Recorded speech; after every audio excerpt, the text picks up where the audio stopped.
In today's world, I know how difficult it is to actually find the time to sit down and read a book, let alone a really thick self-help book. That's why in today's video, I wanted to share with you 4 self-development books. They're not only packed with practical insights and wisdom, but books that you can also read in just one day.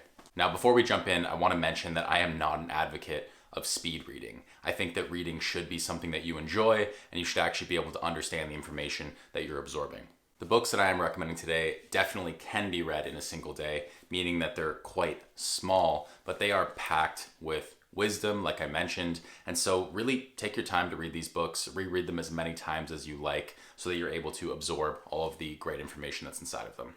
So the first book on the list is The Almanac of Naval Ravikant by Erik Jorgensen. For those of you who don't know who Naval is, he is a legendary entrepreneur and investor. He co-founded a company called AngelList, and he's invested in a ton of startups from Uber to Twitter to Notion, and the list goes on and on. Funny enough, the book is actually not written by Naval himself. It is written by Erik Jorgensen, who essentially has compiled a bunch of Naval's thoughts on a variety of topics from wealth to health to happiness and success. Now, there are literally hundreds of ideas in this book, but there's one that continually gets mentioned by Naval that really means a lot to me, and it's this idea of finding inner peace, but also being fulfilled with the work that you do in your life. This idea of being unfulfilled by your work is something that I deeply connect with, and by using some of the ideas in this book, specifically developing your own unique set of skills and passions and pursuing them relentlessly, I feel like I'm slowly but surely starting to turn things in my favor. I recommend this book to literally everybody that asks me for a book recommendation. I think it's fantastic for anyone, regardless of what you're trying to achieve, what your goals are, where you are in your life, because it just offers a really fresh perspective on what it means to be successful and happy. The second book on this list is The 4 Agreements by Don Miguel Ruiz. In The 4 Agreements, Miguel shares with you 4 really powerful principles, or as he calls them, agreements, that if you practice consistently can lead to a happier, more fulfilled life. And so the 4 agreements are: 1, to be impeccable with your word; 2, don't take anything personally; 3, don't make assumptions; and 4, always do your best. Although these agreements seem incredibly simple, I think that you would be really surprised at how difficult they actually are to implement and follow on a regular basis in your life. There's one really interesting idea in this book that really opened my eyes, and it's this idea that Miguel calls domestication. From the moment that we're born, there are a ton of things that are completely outside of our control. The country that we're born in, the parents that we're born to, the rules of our society, the schools we attend, the first languages we learn. And the issue that Miguel argues in this book is that the agreements that you have been following for most of your life, you didn't even make. And a lot of the time, you're actually getting attached to these agreements, even if they are inaccurate or unattainable or unrealistic. And these agreements that you have made with yourself, whether that was knowingly or unknowingly, are actually the fundamental source of unhappiness in your life. And by replacing them with the 4 agreements that Miguel proposes, you can actually improve that. The third book is Anything You Want by Derek Sivers. Anything You Want is really a book that offers some practical advice to not only entrepreneurs, but really anyone in life who is trying to work towards and achieve their passions.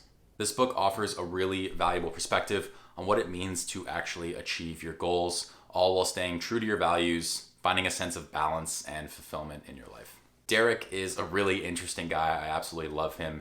He's the founder of a company called CD Baby, which started as a really unintentional and small company that ended up turning into a multi-million-dollar business. The cool thing about Derek is he doesn't come off like your traditional entrepreneur. Yes, Derek is incredibly smart, incredibly talented, hardworking, but he doesn't give off that vibe.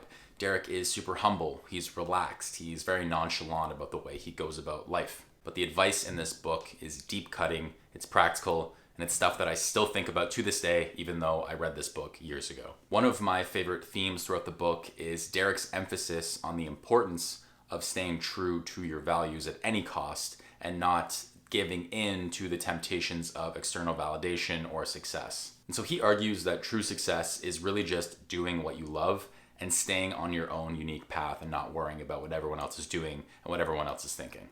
And so if you're someone who is looking to pursue their dreams, their passions in business, or really just in life in general, please read this book. And the last book on this list is The War of Art by Steven Pressfield.